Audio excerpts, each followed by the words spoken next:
Good morning, students. Welcome to my statistics class. Okay, this is my channel, Statistics by Matthews YouTube channel. If anybody wants to new videos regarding statistics of PUC Karnataka syllabus, you can get those videos from this channel. You can subscribe this channel and you will get new videos. Whatever videos I upload, it will be there on the YouTube channel.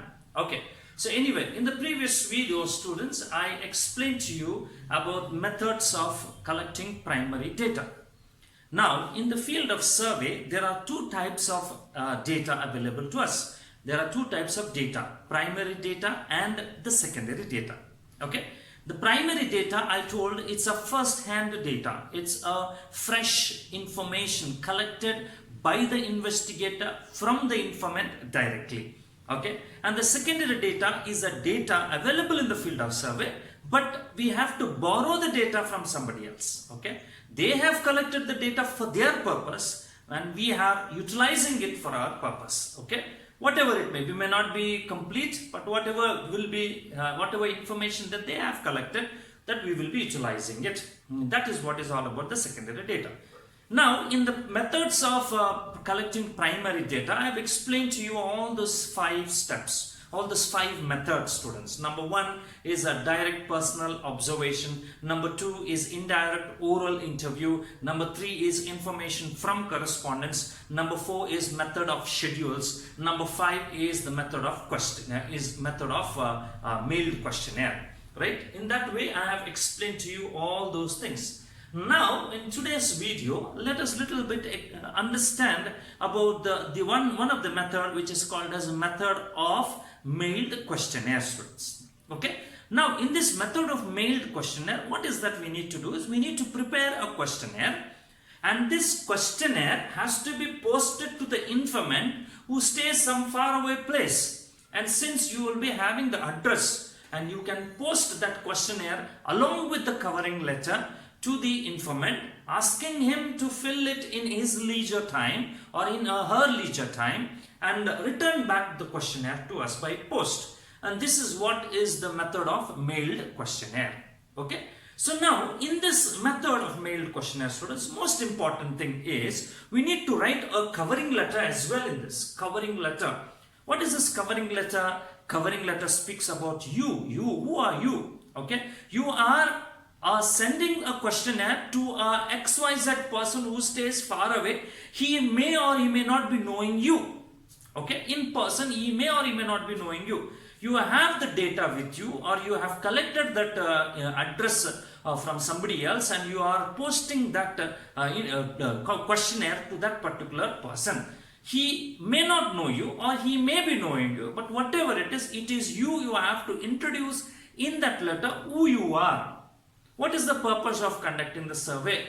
We also have to give him that understanding that his answers, whatever he writes in that questionnaire or whatever he fills in that questionnaire and sends it back to us, his answers will be treated highly confidential. We will not leak that information to anybody. It's only for the purpose of the survey. This is what we need to give him some assurance. We also have to assure him that he will not be harassed again and again, students. He will not be harassed for cross-questioning. Why this kind of answer you have given? What is this answer you have given? We did not understand this. Please give me correct information about it. Like this harassment should not be done to the informant, and that assurance you have to give it to the informant. Right? Right. You have to do it, all these things. The reason, students, very simple. Why an XYZ will try to fill all his information to an unknown person? Why he will give? Unless and until you request, unless and until you assure him that your answers will be kept confidential or treated very highly confidential, unless and until he gets that confidence, he will not write that questionnaire and fill that questionnaire to you. So you have to assure him. If possible, students, you can tell him that yes, after the survey is over, I will send a copy of the survey to you, sir. So your answers are very important to us. So fill the answers to us and send it back to us. So along with this covering letter, you also have to give him a self-addressed envelope, students. You know self-addressed envelope? You understand what is that? Your address that you have to write it and you have to give it to him. So that after filling in it, self-addressed post, that stamp, stamped envelope you have to give. You have to fix that stamp also. Self-addressed stamped envelope you have to send it to him. Your address. Okay. So after he filling the questionnaire, he will enclose it in that envelope and post it back to us. He need not pay any postage charges for it because we have already pasted the stamp there. That means we have already paid for it. So self-addressed stamped envelope, you only have to fill in it, enter in, just push it into that envelope and seal that envelope and post it to us. This is what we need to give him, this kind of an assurance, students. So once you do that, then he will be able to convince himself, right, saying, yeah, okay, my answers are very important to that person, so let me give him whatever is possible. So that is how we have to do. So now, when you are preparing a questionnaire, students, when you are preparing a questionnaire, there are some important points that we need to take care. There are some very important points that we need to take care. Okay, because I said you, questionnaire preparing is not an easy task. Okay, questionnaire, preparation of questionnaire is an art, students.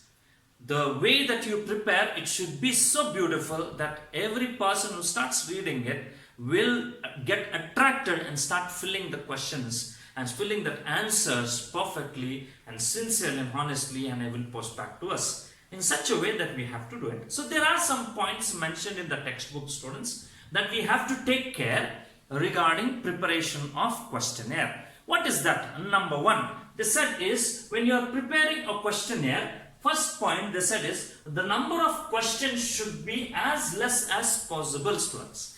Number of questions should be as less as possible. What does that mean? Right? You cannot send 100 questions to him. You cannot send 200 questions to him. You cannot send questions where too many questions will be there, where it will take his time and energy more. Right? Why will a XYZ person waste his time and energy for an unknown person? Right? So we need to understand this. What is required for the purposes of the survey? So we have to prepare the questions only related to the survey. As much as possible, we have to see that number of questions should be between 15 to 25, the number said. Between 15 to 25 is the ideal way of preparing the questionnaire. Okay, how many questions should be there? Minimum of 15 questions and the maximum of 25 questions. That's an ideal questionnaire. The best questionnaire, they said. So number of questions should be as less as possible so that the informant will be happy in seeing that number of questions, and he will happily fill the questionnaire and give it to us. This is number one, students. Point number one. Point number two is, the question should be simple to understand. Any person, right? It is not necessary that question should have high-fi English, right? Where we use sophisticated words, and that those words again they have to search for the meaning in the dictionary and then understand the question, then think about it, right? What does the question mean? In like that, you shouldn't make the informant do in that way. So your question should be very simple. In a simple English, it should be there, students. Question should be very simple to understand. Any person, even a person who has studied only up to 10th standard, right, he should be able to understand what is that question. Even a person who studied even up to 7th standard or 8th standard also, it should be there. Okay, he should be able to understand. He should be very much able to understand. Such simple questions we need to prepare, students.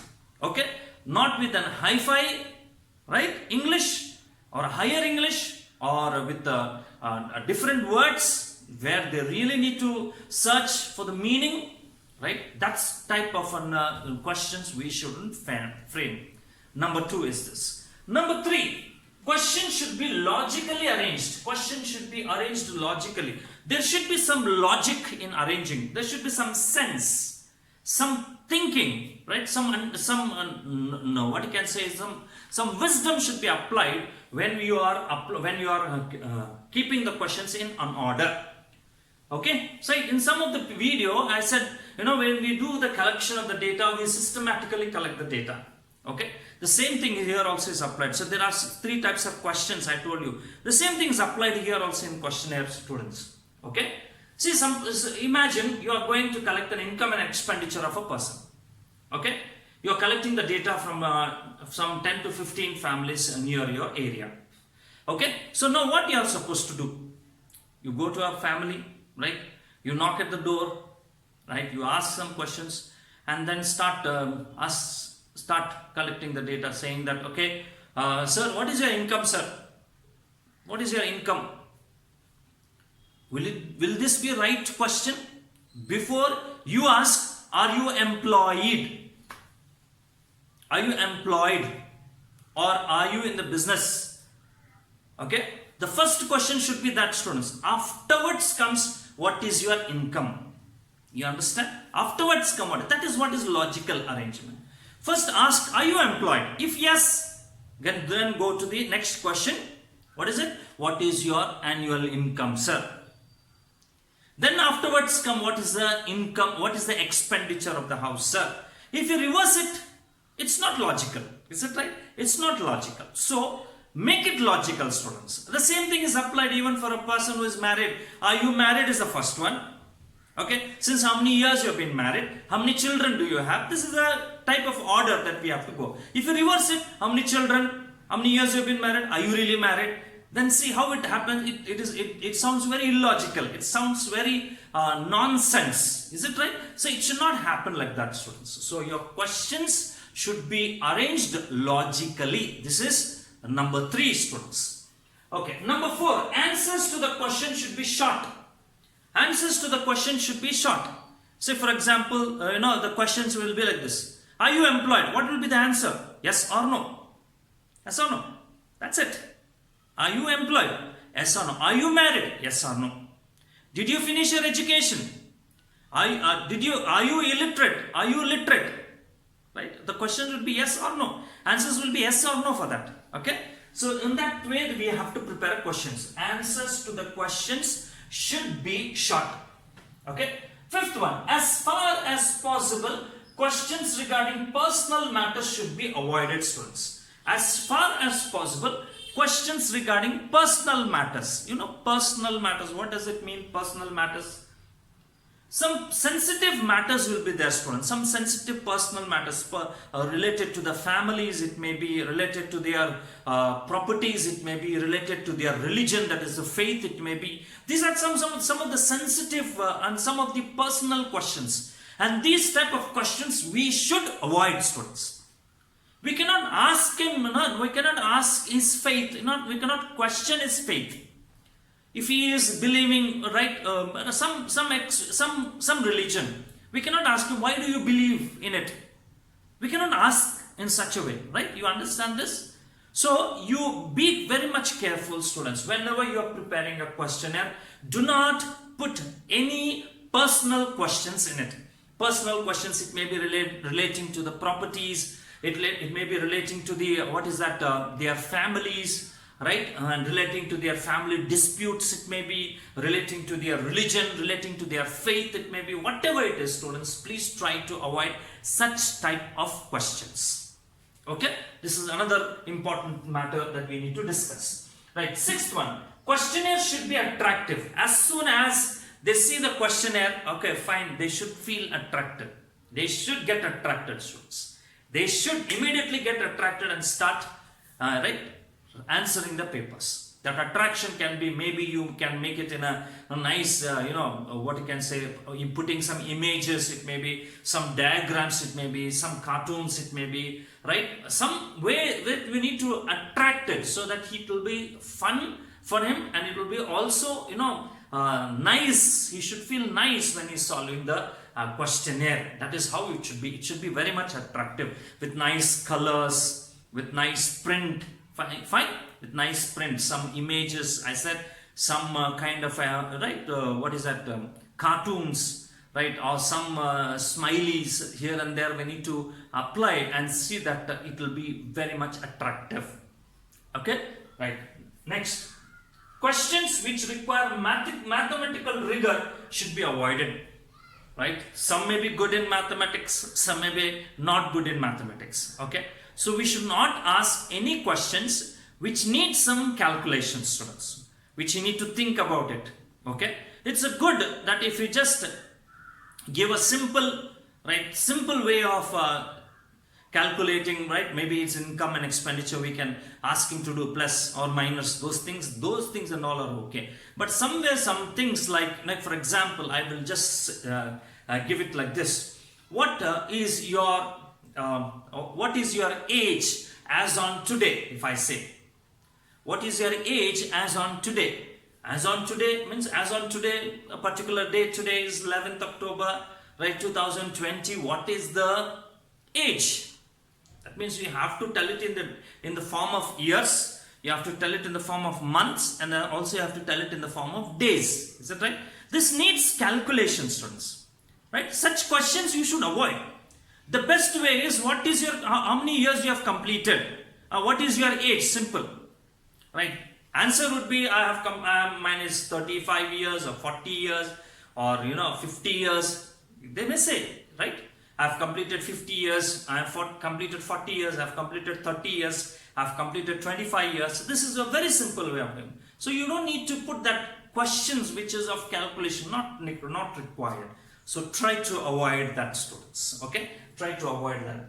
And any clarification if necessary regarding any of the questions, right? Any clarification, students. Okay? This 8th point may not be visible to you right now, okay, but I will just tell you, students, if ever any clarifications is required regarding the questionnaire, it has to be provided in the footnote. We have to prepare a footnote also, students. We have to prepare a footnote, and in that footnote, whatever it is, we have to give him clear understanding about that particular question, in what way you have to answer, or what is the answer that you are expecting, right? Like that, some kind of information that you like to give regarding that particular question, you have to give it in the form of footnote, students. Okay, right. After that also, students, there are some other points, like we have to give them some instructions. We have to give it in some instruction how he has to fill the questionnaire.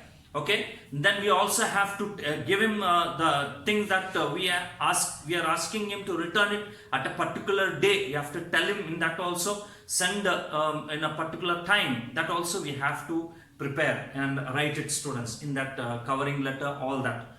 So these are some of the points that we need to ponder about whenever we are preparing a questionnaire, students. Okay, questionnaire for any survey, maybe any kind of a survey. These are some of the points that we have to think. Number 1 is the number of questions should be as less as possible. Number 2, the questions should be as simple to understand. Number 3, questions should be logically arranged. Answers to the questions should be short, yes or no. That is the 4th one.